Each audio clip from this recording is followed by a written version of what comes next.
13 nurses had walked out. 6 doctors had refused the case. Even Benjamin Carter, the polished CEO of the Carter Group, had quietly admitted defeat behind closed doors. The old man in the penthouse suite had broken them all. And yet, late one gray morning, a nameless housekeeper named Ethan Cole pushed his cart down the silent marble hallway, unaware that his quiet steps were about to change everything. Charles Carter had once commanded boardrooms like battlefields. Now, at 78, he drifted through the cold labyrinth of his penthouse like a ghost left behind by time. Since the day his wife Eleanor's heart stopped beating, the man had transformed into a storm contained inside brittle skin. His voice cut like glass. His temper scorched everything in reach.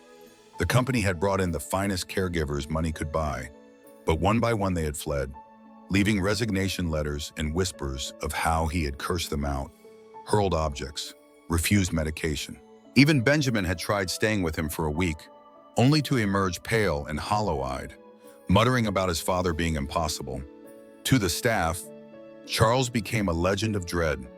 They spoke of him in low tones, like he was not human anymore, but a creature you disturbed at your own risk. Ethan had heard those whispers echo off the glass walls as he scrubbed floors and polished banisters. He had joined the Carter Group's housekeeping division just months earlier, keeping his head down, hiding the small rainbow pin he only wore off duty. He was not supposed to interact with Charles. Housekeepers weren't allowed near the old man's quarters. But grief has a way of bending rules, and that morning, Ethan saw something no one else had seen. He had gone to return a stack of freshly laundered towels when he heard a sound, not like rage, but like something collapsing quietly in the dark. In the far corner of the sitting room, half swallowed by shadows, Charles sat hunched on the floor. His powerful frame caved inward, shaking in silence. The world had only known him as the unbreakable Carter patriarch. Yet here he was, crumpled like paper, hands pressed against his eyes as though trying to hold himself together. Ethan froze, towel bundle clutched to his chest. No training manual had prepared him for this. For a moment, he considered backing away unseen, like everyone else had, but something heavier than fear rooted him there. He reached into his pocket and pulled out a small linen handkerchief he had kept for years, a plain square stitched with a discreet rainbow corner, faded from washing but still soft. Without a word, he crossed the room and set it gently on the floor near Charles, just close enough that the old man could choose to take it or ignore it. Ethan didn't wait for thanks. He didn't even wait to see if Charles looked up.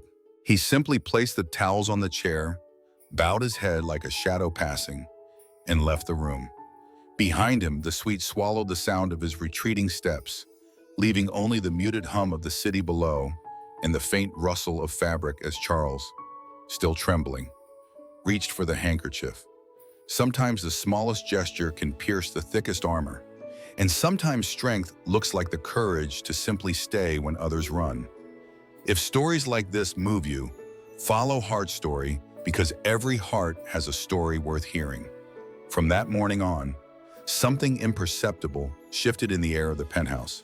Charles Carter did not suddenly become gentle, nor did he offer gratitude. He remained a fortress wrapped in fine wool, pacing with the clippish steps of a man still trying to outwalk grief. But whenever Ethan Cole appeared in the doorway with his silent cart and lowered gaze, the tirades that had scorched others seemed to falter before reaching full flame. Charles still barked dismissals, waving his cane as if to swat away a nuisance. Yet Ethan never flinched. He did not argue or explain.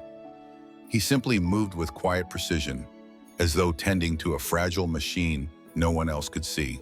He began to leave small offerings in his wake. A cup of tea left steaming on the corner table, brewed with the delicate Darjeeling leaves Eleanor Carter had once favored. A pressed napkin folded the way she had always folded them, the edges aligned with almost ceremonial care. On the third day, Ethan located an old radio in the storage closet, polished the chrome dial until it gleamed, and placed it near the sunlit window. When Charles returned from his solitary shuffle down the hall, soft strains of 1940s jazz curled through the suite like smoke from a forgotten hearth. At first, Charles scoffed. He called it sentimental clutter. Yet that afternoon, when he believed no one watched, He lingered beside the radio with one hand braced on the sill. The light from the city below flickered against his lined face as the trumpet wove its mournful arc. Ethan, standing motionless in the shadowed doorway, saw the rigidity drain from the old man's shoulders. He did not speak. He did not step forward. He only stayed still long enough to witness something rare, grief softening, just enough to let memory breathe. 2 evenings later, the music caught Charles off guard. The opening notes of a ballad Eleanor had played each winter swelled from the radio speaker. He stopped mid-stride, his frame locking like brittle wood under sudden weight.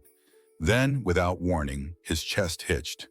His mouth opened soundlessly, and he folded down into the armchair as if gravity had claimed him. For the first time in months, tears tracked clean paths through the creases of his face. Ethan crossed the room and lowered himself to the carpet beside the chair. Close but not touching. He said nothing, only gazed out at the same skyline with calm stillness. The sobs came like distant thunder rolling through hollow halls, and then faded, leaving the room drenched in a silence softer than before. High above the city, Benjamin Carter watched from his office through the discreet surveillance system. He had checked the feed, expecting more reports of chaos, perhaps shattered glass or overturned trays. Instead, he saw his father, who had reduced seasoned nurses to trembling wrecks, sitting in silence while a housekeeper kept him company. No shouting, no fury, just 2 figures sharing space. The old lion breathing in rhythm with the quiet presence beside him. Benjamin leaned closer to the monitor, unsettled. His father had never tolerated anyone near his grief, not even his own son. Yet now he sat with Ethan as though the young man's silence had disarmed him. For Benjamin, it was disorienting. For Charles, it was the first human closeness he had allowed since Eleanor's funeral. It is often said that respect must be earned, but what Charles needed was not deference, it was understanding. Ethan had not conquered him through strategy or words. He had simply chosen not to run. Sometimes the hardest walls do not fall to force. They dissolve when someone dares to be gentle long enough for the sorrow behind them to be seen. Days blurred into a quiet pattern neither of them named. Charles Carter still bristled like cold metal, but his eruptions grew rarer, replaced by long silences where his eyes seemed to search through distant rooms no one else could enter. Ethan Cole remained wordless in those moments, drifting like background music through the cavernous suite. Yet beneath the surface of their stillness, something fragile and improbable was taking shape, an invisible thread tightening between 2 people the world would never have imagined sharing the same air. It began one evening when the sun's last light poured molten gold across the marble floors. Charles sat near the window with the radio murmuring softly behind him. Ethan had finished tidying and was about to leave when Charles muttered without looking up, "Do you always move like you're afraid to wake ghosts?" The question hung brittle in the air. Ethan did not answer. He returned the next day with a different approach. Not words about himself, but fragments of parables slipped into passing moments, as though he were speaking about someone else entirely. He spoke while polishing silver frames, describing a small bird born among hawks, bright feathered and soft, always pecked at for singing songs they did not understand. He mentioned how the bird eventually stopped singing, not because it lacked a voice, but because silence was safer than bruised wings. Charles said nothing, but his gaze tracked Ethan's hands as they worked. Over the following days, Ethan left more pieces scattered like breadcrumbs, stories of gardens abandoned yet blooming wild in secret, of rivers carving canyons only after centuries of being ignored. He never once said the words that could name him. He only painted shapes around the truth. And Charles, to his own surprise, kept listening. Somewhere inside the old man, something stirred a recognition that had nothing to do with pity. He saw in Ethan's parables the same shadow he had carried through decades in boardrooms, the loneliness of being too different to be understood, the ache of being admired for strength while no one saw the hollow it protected. He thought of Eleanor, how she had once told him that kindness is not weakness, but the proof someone has survived pain without passing it on. And for the first time, Charles wondered if this quiet young man polishing his memories like tarnished silvers was not weak at all, but tempered in ways no resume could capture. Benjamin Carter did not see any of this unfolding in real time. He was too busy unraveling the mystery. Something about Ethan unsettled him. His father had rejected everyone, yet had begun to trust this housekeeper more than his own son.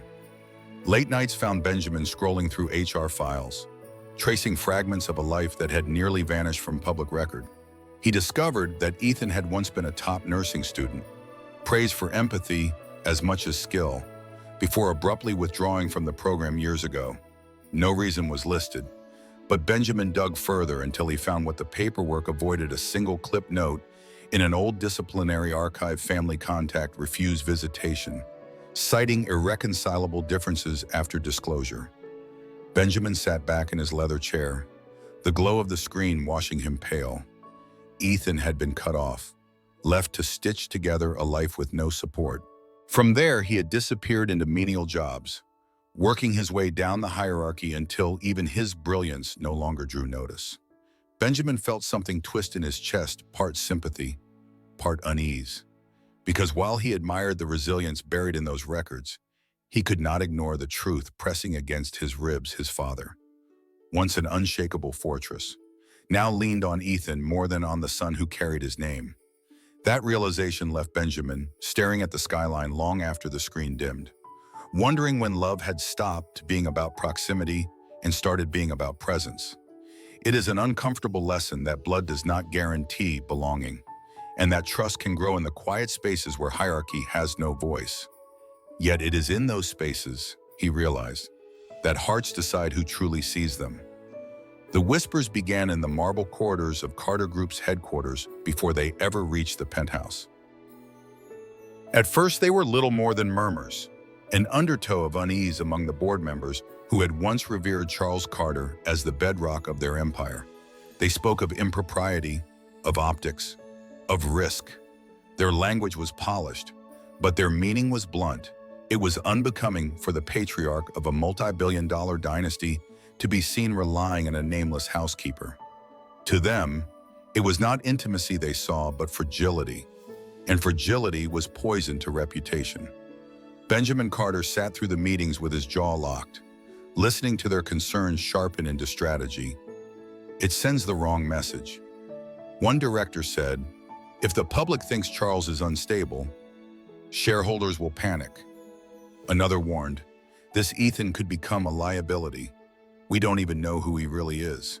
The words piled like stones on Benjamin's shoulders, each one wrapped in the cold logic of image management.